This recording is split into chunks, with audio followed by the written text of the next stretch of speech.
हो सकता है ये लोग सोचते हुए प्रतिद्वंदी आगे हमारे, लेकिन आज जब लोकल का रंग हरे रंग का पट्टा और टोपी पहन के आप जाओगे तो कहेंगे हमारे सहयोगी आ गए, हमारे साथी आ गए।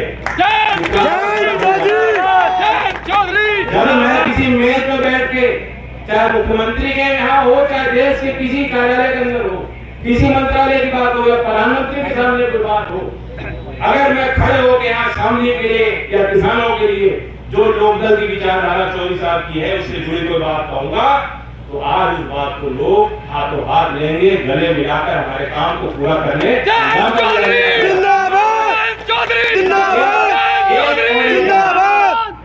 ये एक और एक गाना, अब अखिलेश जी को मुझे 6 और 7 का गणित सिखाना चाहना, पर मैंने बता दिया देगा हमें दे रहे थे और मारना हमें चाह रहे थे, तो इसका तोड़ भी आपको ही ढूंढना पड़ेगा। प्रदीप जी भी सहयोग करेंगे किसान के विषयों पे, पूरे अधिकार के जुबान पे ना आए उससे पहले आप मेरी बात को इशारे के तौर पे समझ जाओ। रणनीति, सामाजिक जीवन और राजनीतिक जीवन में रणनीति होनी चाहिए, ये नेता का काम होता है। शतरंज भी यहाँ खेलते होंगे, किसी को शौक है शतरंज का? तो शतरंज में एक ऐसी चाल हो कि प्रतिद्वंदी ये दिखाता है कि मैं कमजोर हो गया और फिर मात दे देता है। कुछ हमारे साथ ऐसे ही करना चाहती थी सामने वाली पार्टी, जिनके साथ हम थे वो हमें बेगम दे रहे थे और राजा मारना चाह रहे थे। तो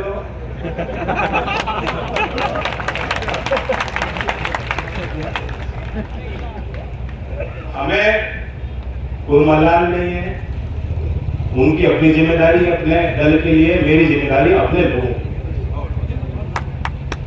देश में क्या हो रहा है, कौन से मुद्दे आगे बढ़ चढ़कर जिनकी सरोकार जनता के बीच में है, विश्वास जनता का भी लोगों पर है, उसे हमने और आपने भी देखा। और नेता की बड़ी जिम्मेदारी होती है, कभी कभी तो कड़वे फैसले लेने पड़ते हैं, लोग मनाने पड़ते हैं कि भाई साथ दो, अब तो फैसला हो गया। और कभी कभी ऐसा होता है कि जनता फैसले लेती है और नेता कहती है कि जनता ही सही है, मैं जनता के साथ चलूं। जनता के आगे आगे चलने वाला भी नेता होता है, जनता को मोड़ने वाला भी नेता होता है। और कभी कभी जो जनता का निर्णय, जनता का मिजाज, जनता का जो मन, कौन सी बात जनता को ठीक लग रही है, उस बात के साथ खड़े होने वाला व्यक्ति भी नेता होता है। उमंग, एक उत्साह, भावना आपने प्रकट की, उसी तरीके से भी मिजाज और मन दिल लेके आप लोग आए थे। मुझे हमारे चौधरी सूरजमल जी की भी याद आ रही, क्योंकि जहां आपने मुझे बैठा रखा, मेरे बगल में वो बैठे थे और उन्होंने मेरा हाथ पकड़ा, मुझे आशीर्वाद देना चाह रहे थे। मैं उनका हाथ पकड़ के मुझे महसूस हुआ कि आपको तो बुखार हो रहा है, उनका बुखार तो हो रहा है लेकिन मुझे तो आना था। चौधरी सूरजमल जी भी कभी कोई सामाजिक मंच छोड़ते नहीं, मैं उनको भी आज इस मंच के माध्यम से सब लोग, हमारे परिवार के लोग हैं, श्रद्धांजलि अर्पित करता। जहां तक बात अब चुनाव की है, चुनाव की जानी चाहिए बिना किसी लाभ लपेट के। लोग मुझे अच्छी तरह जानते हैं, 3 छोटे क्षेत्र ऐसे हैं जहां के लोग मुझे बहुत अच्छी तरीका जानते हैं। एक तो मथुरा, क्योंकि वहां में चुनाव भी रहा, सांसद रहा। इस क्षेत्र से कई गुना ज्यादा वहां गाँव, छोटे छोटे गाँव, 10-15 घर के बदले हैं। कभी उनकी बसावट हुई बड़े गांव से निकल के, नेता से उनकी, अब उनके वहीं पे सब परिवार, वही उनका गांव। फिर भी मैंने कोई छोटा गांव वहां छोड़ा नहीं, हर गांव में मैं गया।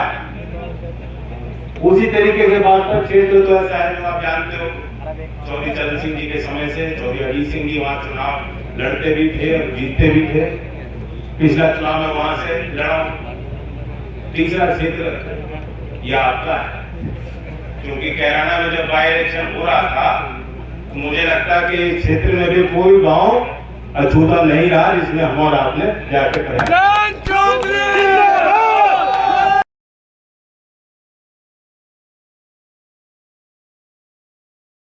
बात करने आया, बीजेपी के उम्मीदवार है ही हमारे, लोकल वाले पूरे अधिकार के साथ इनसे काम नहीं लेंगे और लोकदल के मान सम्मान और कार्यकर्ता के मान सम्मान के लिए हम कसर कर भी सकते हैं, ये कसर नहीं छोड़ने वाले। जय चौधरी जिंदाबाद, जय चौधरी जिंदाबाद। मैं लोकदल के लोगों से खास तौर से बात यही करना चाहता हूँ कि हमने और आपने तो संघर्ष बहुत किया। अब आप भी सोचिए, हमारे जो मुद्दे हैं, आप किसान की तरफ देखिए, किसान की अगली पीढ़ी जो है, चौधरी अजीत सिंह जी क्या हमारे क्षेत्र के लिए चाहते थे? वो चाहते थे कि यहाँ जमीनें तो उतनी छोटी रह गई, बंटवारे होते रहे, आगे भी होंगे, सामाजिक व्यवस्था कुछ ऐसी है कि खेती के लायक जमीन तो और कम बचेंगे, जब तक कोई दूसरा स्रोत खड़ा नहीं होगा रोजगार। खेती से अलग हटके भी औद्योगिक क्षेत्र में बहुत विस्तार होने की जरूरत है। उत्तर प्रदेश में लास्ट चीनी का उद्योग चौधरी अजीत सिंह जी ने स्थापित किया और उसके बाद भी बहुत ज्यादा तरक्की हमने होती नहीं देखी। अब हमने देखा है कि सरकार ने जो केंद्र में है, उन्होंने एक इच्छा शक्ति उनकी है जो प्रबल है और दिखाई पड़ती है। इनके नजर में कोई काम छोटा नहीं होता।